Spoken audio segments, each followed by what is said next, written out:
கிராமப்புறங்கள்ல சில காய்கறிகள அவிச்சு வெயில்ல காய வச்சு வத்தல் போட்டு வச்சுக்குவாங்க. வீட்ல காய்கள் இல்லாமல் இருக்கும்போதும், மழைக்காலங்கள்லயும் அத வச்சு அருமையா குழம்பு வச்சிரலாம்.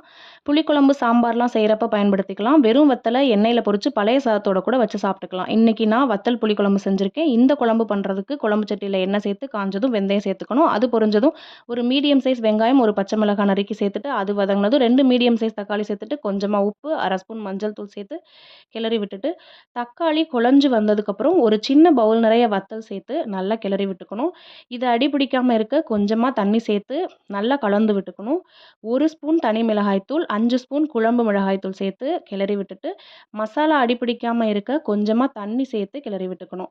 ஒரு சின்ன எலுமிச்சை சைஸ் புளிய கரைச்சு அதோட கொஞ்சம் கருவேப்பிலை சேர்த்துருக்கேன். இத குழம்புல ஊத்தி கலந்து விட்டுறணும். குழம்புக்கு தேவையான அளவு உப்பு, தண்ணி சேர்த்து குழம்பு கொதிச்சதும் 2 அவிச்ச முட்டைய சேர்த்து கருவேப்பிலை போட்டு கொதிக்க விட்டா வத்தல் புளிக்குழம்பு ரெடி.